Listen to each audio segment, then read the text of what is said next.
welcome to AboutFACE Theatre presents 5 Questions With, and today's guest, director Daniella Topol. Daniella is a director who works with writers to develop new plays and musicals. She's the artistic director of Rattlestick, Playwrights Theater in New York City, where she's helped develop hit shows such as Ironbound, Charles Ives' Take Me Home, and Novenas for a Lost Hospital. She's also directed critically acclaimed world premieres at theaters such as Ensemble Studio Theater, Woman's Project, Magic Theater, Steppenwolf, The Shed, and the Alley Theater, among others, working with groundbreaking playwrights such as Sheila Callaghan, Rajiv Joseph, and Cusi, Cram. Daniella, you're very welcome. It's lovely to be here chatting with you. Yeah, thank you. So we'll just dive right in if you're okay with that. So the first question is just what play or experience first got you interested, got you into theater? I mean, I was thinking about it because I went to a private Jewish school growing up. And so the theater that we had was like Rodgers and Hammerstein musicals, but they were translated into Hebrew. And and those kinds of musicals. So we did Sound of Music in Hebrew, and we did South Pacific in Hebrew. And so it were very funny ways of experiencing theater firsthand. And I'm not that fluent in Hebrew, so often I was saying words I didn't always understand what they were.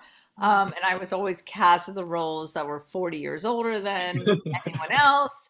But then I really wanted to do a play in English. I was doing a lot of theater on the side, and my sister recommended that I find a play in English and direct it. And so that was the beginning of my directing career. In the 10th grade, I was directing scenes from Taming of the Shrew and really loved it and loved what it took to excite an actor to find the energy of a scene. And I think I fell in love with directing then, and I fell in love with plays in English then. So that was the first kernel. And it's been a love affair ever since. So. That's fantastic. So actually directing itself very quickly, you didn't come into it through other things so much. You directing very early on in your career became clearly, oh, this is the way I want to work in this field. Yeah, I'm the youngest of 4 children, so no one ever listened to me. So I think it's really nice to be able to boss other people around and paid for it. No, it was, I think the hardest thing though, starting out as a director when you're young and when you're a young woman, is that you're often directing people that are much older than you. And it's really hard to figure out how to find your power and find it in a way where you come by it honestly. And so I remember for a while I was only wearing cowboy boots to rehearsals, and I was like, my feet were killing me, but I was finding my power, you know. And it was interesting to assist some other directors and see how different directors make their way. You know, I think this is why I love theater so much. It changes all the time. It changes with each project you work on, with the role that you play, and the perspective, where we are as a culture or politically, and it's so surprising. And so I think I've always just fallen in love with the fact that it never is the same, and I'm never the same in it, and the people around me are also always changing as well. Fantastic. So obviously then we're saying South Pacific in Hebrew and scenes from Taming the Shrew were a big influence. But Daniella, what's a great play that you love and why? I mean, I was thinking about there's some greats, you know, I'm sure we can all name some ones that are formative. You know, Death of a Salesman, I feel like, is one of those just fantastic, very moving plays. Othello. I mean, there's so many plays that I think of that I really hold deep in my heart. I was thinking about a play that I feel fortunate to have worked on a number of times that was very resonant to me, which is Ironbound. And I wonder, has it been done in Ireland? No, it's a good question, actually. It's a good question. Yeah. It was a great play, and I think it's really worth taking a look at the script. it is really well written. Martina Meyer just really is so economical with every word that she uses. Her characters are so smart in their language, and she is capturing so powerfully the emotional range of this woman over 20 years, and what she will do to fight for her son, to fight for herself, to fight for her humanity, but also self-sabotages at different points. And it's so what it means to be an immigrant. And so it's a Polish immigrant, and it's set in Newark, New Jersey, and it's only at a bus stop. And so it's very localized in this way. And what it means to have respect for yourself or for others or not, the value of money, how far you'll go to get the money that you need in order to survive. It's very existential in a way, very human, very female, very muscular. So it's so many different things simultaneously. So that is just a play I was thinking about when I was wondering actually if you all had ever read that play, that it might be really wonderful for your theater, and just a great play that says so many things simultaneously. I tend to find the play that I'm working on to be the greatest play in the world.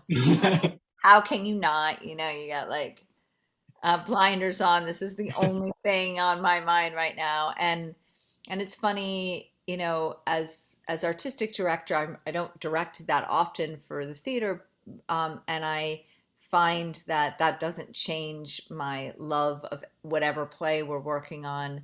It's so full and so big and so surprising, and I think what I can do as artistic director is be able to have a little bit of a more perspective than a director can, and be able to really understand the rhythm of the audience meeting the work, and why they're meeting the work in the way they are, who the audience is made up of in terms of racial dynamics or age, and how that's impacting how they're meeting the work in a particular performance.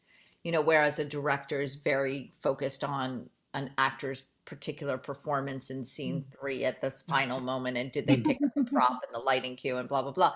And so I just find it all to be very fascinating, what moves people and what you will walk away with change somehow, feeling moved to change action or think about the world differently. And those moments I live for, really. Oh, that's beautiful. Yeah. And so in your theater life then, I mean, I know you've worked on a lot of new plays, and like you said, you have different perspectives in director versus artistic director. But has there ever been a time when things, can you tell us about a time when things just didn't turn out as you expected them to, turned out differently? I mean, the most obvious for all of us, I think, is the play that you're working on when COVID hit. So we were in early previews for a play called Siblings Play by Rendara Santiago. And, I remember the director, there were a lot of props that were needed for the show. And I remember the director like asking about where these props were and where those props were. And it was like, the production manager was talking about how it was hard to get props because of the virus, but no one really knew that much about the virus right now, and nothing was being able to be shipped from China. And it was in early March, or I guess late February, that was coming up. And so, well, where could we get things if we couldn't get things on Amazon via China? And it was just this really intense moment of the world storming into the theater bubble that we were all in, and saying, oh wait, this is all going to need to be changing really fast. And how can we quickly record the thing before the thing goes away?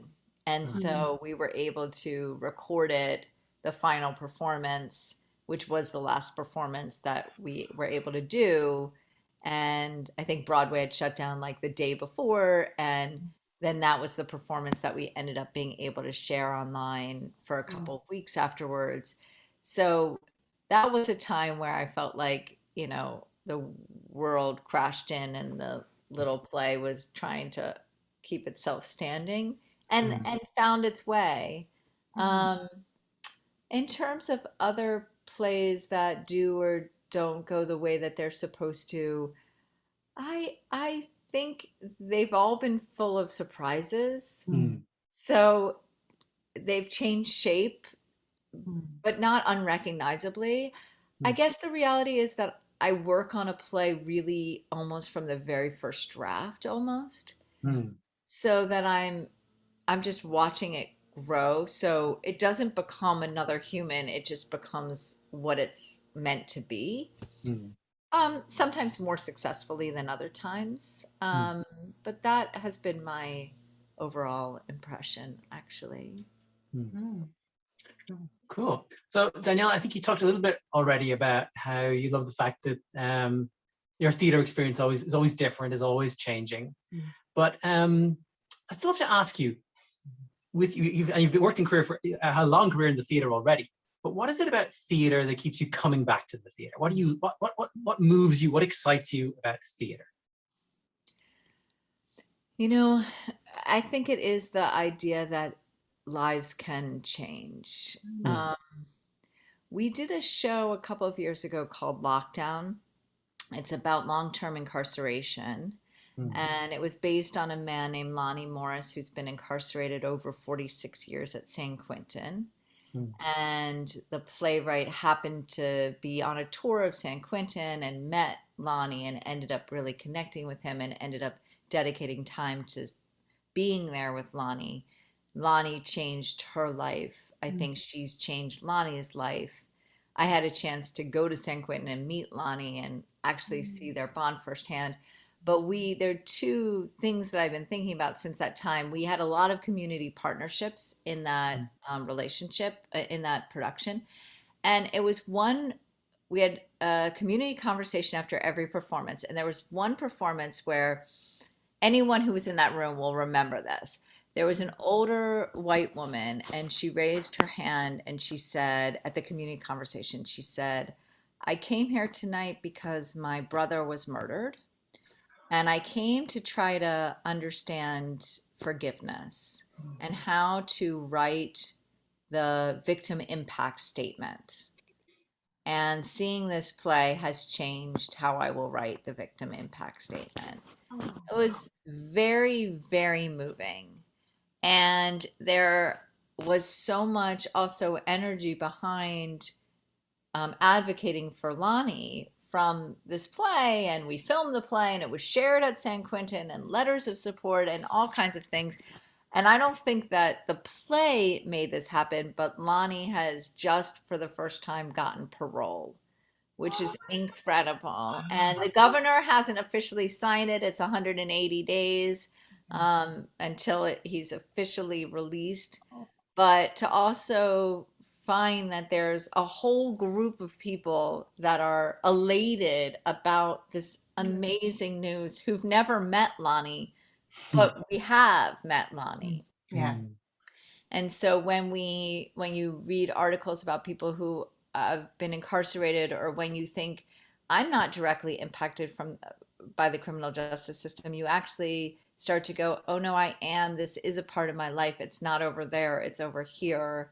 And I care about it. And when I care about something, I act differently. And those are all the steps that really keep me, energized in the theater. I mean, I love the high of it. I love the surprise of it. I love the bonding of it. I love that you can become close with complete strangers in a blink of an eye because you're working on a scene together and you just go in free fall together for some reason. You don't know why, but I'll trust you and you trust me because we're in it together and here we go. I love that, vulnerability that we're all sort of addicted to, and all that craziness. And that's the passion and the art.